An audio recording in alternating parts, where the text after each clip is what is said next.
Les Rwandais musala na yeba kangi ba FDLR entre guillemets wana batindeli bango après bazongi si bango.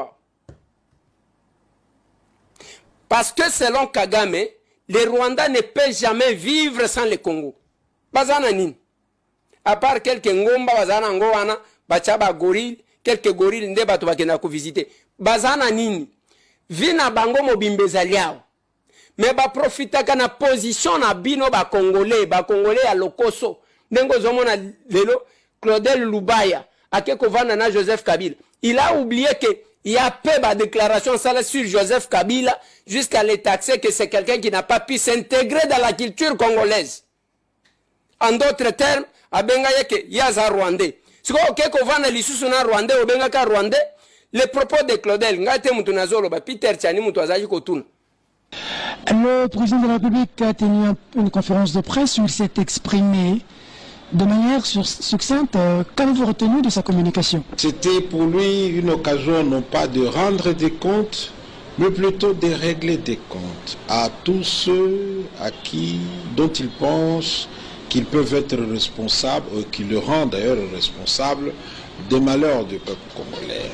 D'abord, il y a le mépris de sa part. Le président, l'actuel président de la République, éprouve un mépris assez enjoué à l'endroit du Congolais.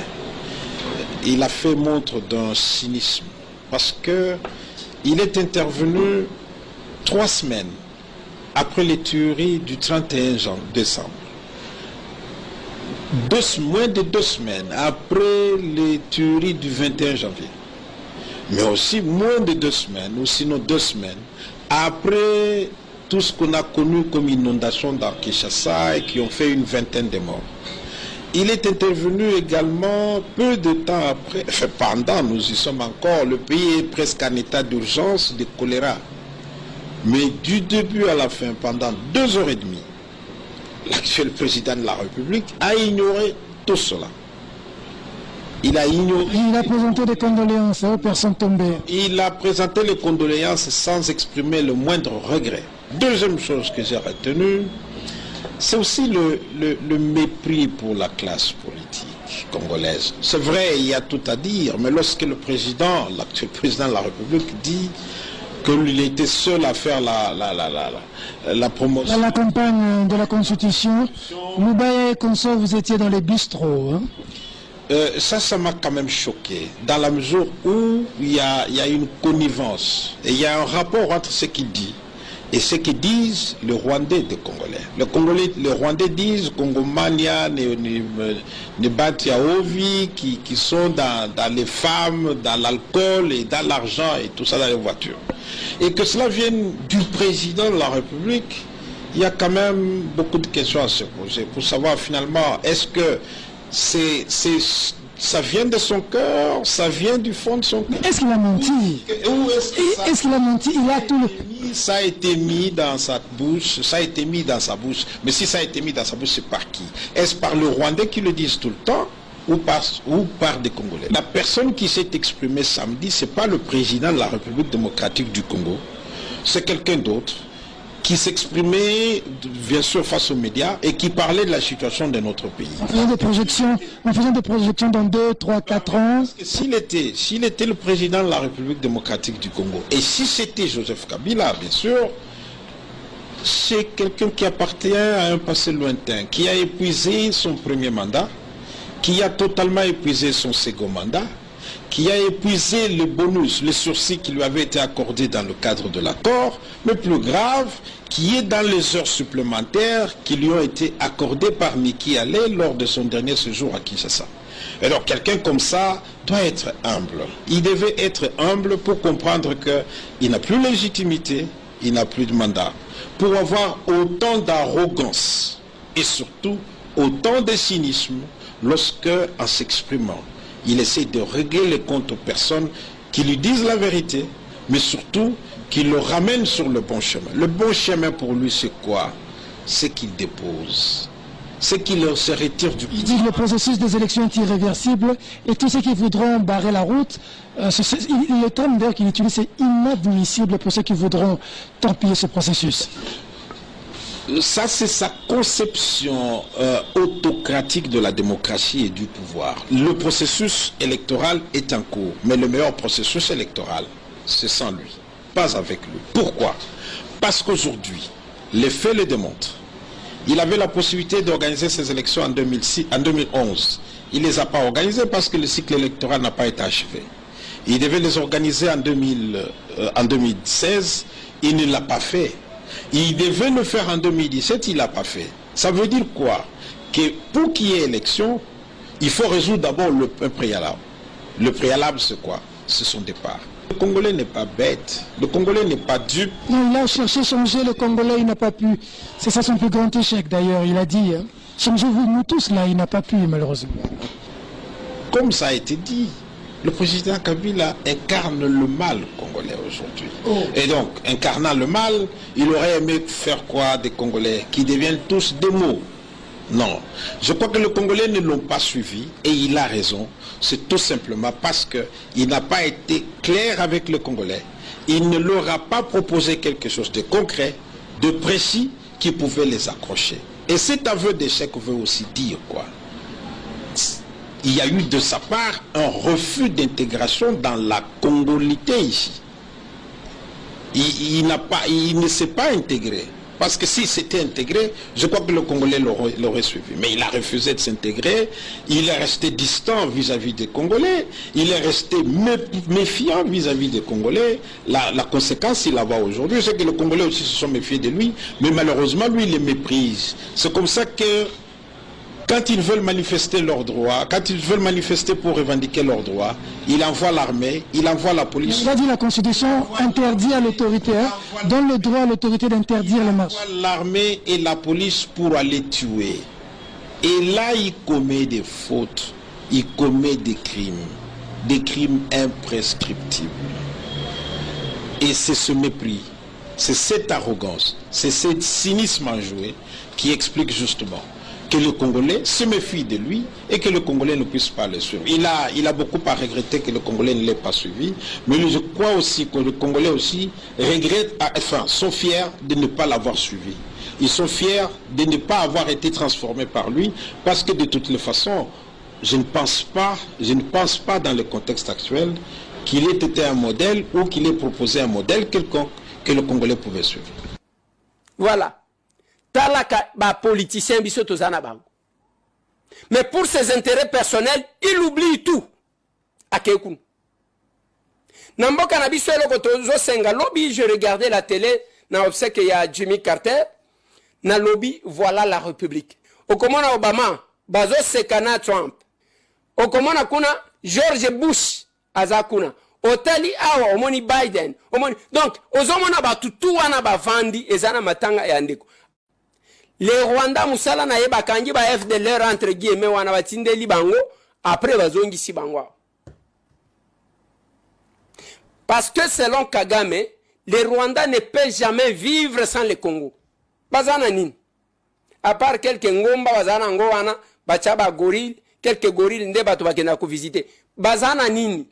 Vina bango mobimbeza liao. Mais ba profitaka na position na bino ba Congolais ya lokoso. Nengo zomona lelo Claudel Lubaya akeko vanda na Joseph Kabila. Il a oublié que il y a peu de déclaration sur Joseph Kabila jusqu'à les taxer que c'est quelqu'un qui n'a pas pu s'intégrer dans la culture congolaise. En d'autres termes, abenga yeke yaza Rwandais. Siko okeko vanda lisusu na Rwandais obenga ka Rwandais. Les propos de Claudel ngate mutu nazolo ba Peter Tchani mutu azaji kotuna. Le président de la République a tenu une conférence de presse où il s'est exprimé de manière succincte. Qu'avez-vous retenu de sa communication? C'était pour lui une occasion non pas de rendre des comptes, mais plutôt de régler des comptes à tous ceux dont il pense qu'ils peuvent être responsables, ou qui le rendent d'ailleurs responsable des malheurs du peuple congolais. D'abord, il y a le mépris de sa part. Le président, l'actuel président de la République, éprouve un mépris assez enjoué à l'endroit de Congolais. Il a fait montre d'un cynisme parce qu'il est intervenu 3 semaines après les tueries du 31 décembre.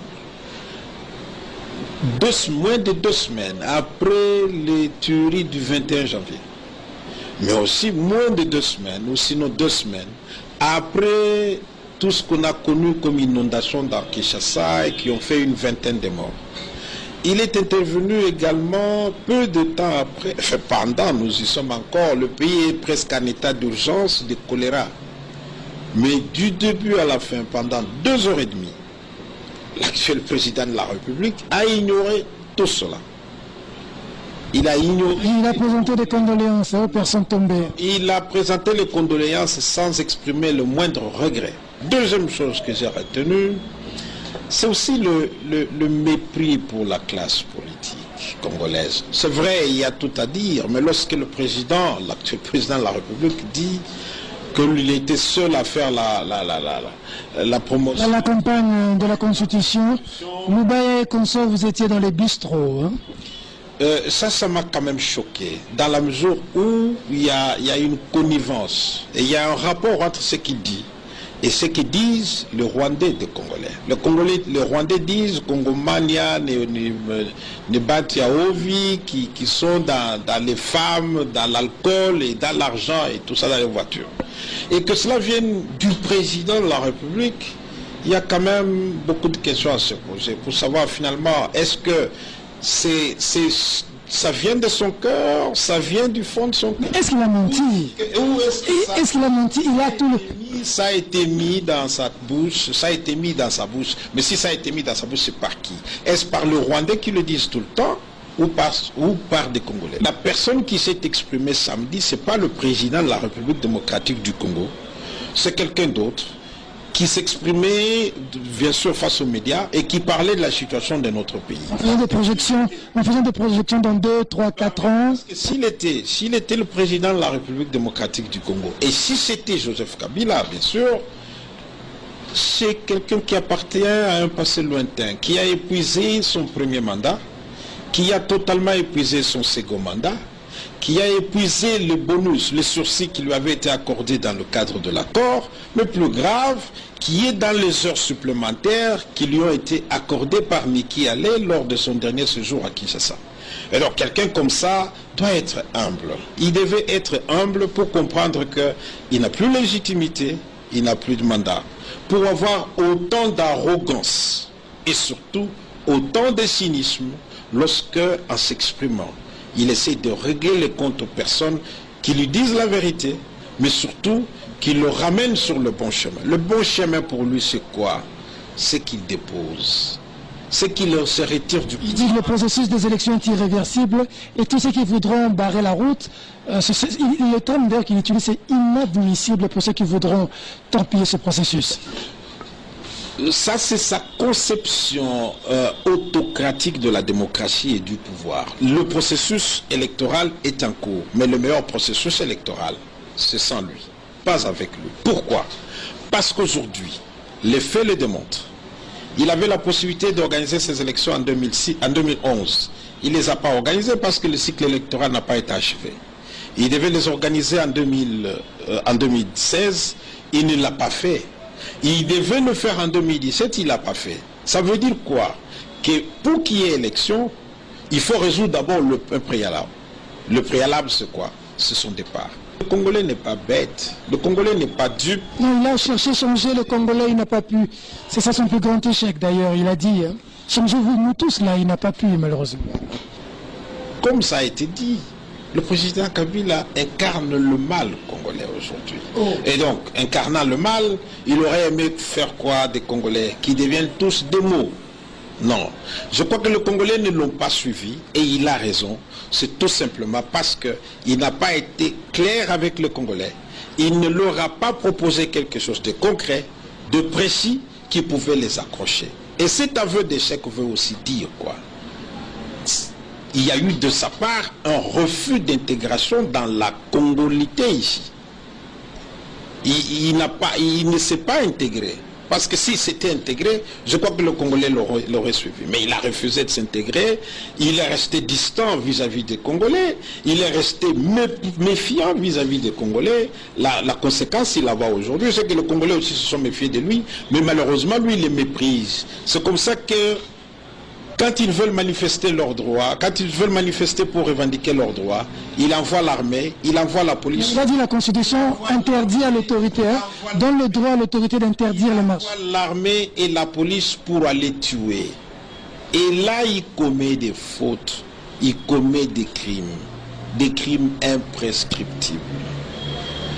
Et c'est ce mépris, c'est cette arrogance, c'est ce cynisme enjoué qui explique justement que le Congolais se méfie de lui et que le Congolais ne puisse pas le suivre. Il a beaucoup à regretter que le Congolais ne l'ait pas suivi, mais je crois aussi que le Congolais aussi sont fiers de ne pas l'avoir suivi.